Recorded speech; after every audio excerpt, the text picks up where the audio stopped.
கர்த்தருடைய பரிசுத்த நாமத்துக்கு ஸ்தோத்திரமும் துதியும் கனமும் மகிமையும் எப்போதும் உண்டாகட்டும்.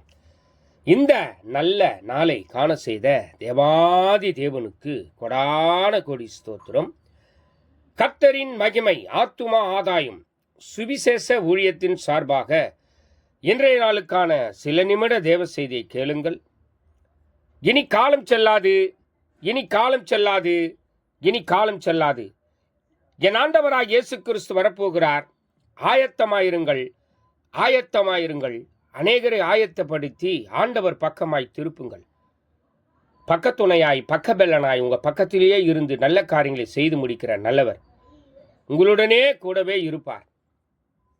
விசேஷமாக ஏசாயா 48 அதிகாரம் 17 வசனம்.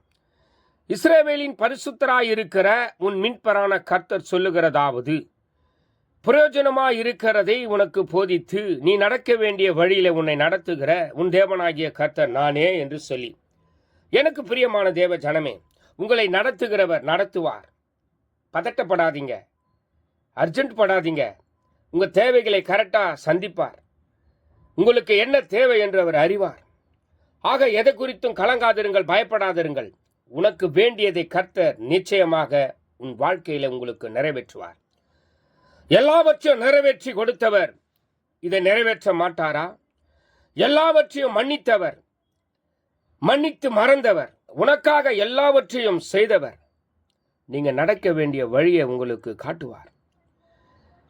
இஸ்ரவேலின் மீட்பர் தான் சொல்லுகிறார், நான் உனக்கு போதிப்பேன், உனக்கு வேண்டியதை நான் என் கரத்திலிருந்தே கொடுப்பேன் என்று சொல்லி. ஆக நீங்கள் காத்திருங்க. வெகு நாளாய் காத்திருக்கிறது இருதயத்தை இளைக்க பண்ணும்.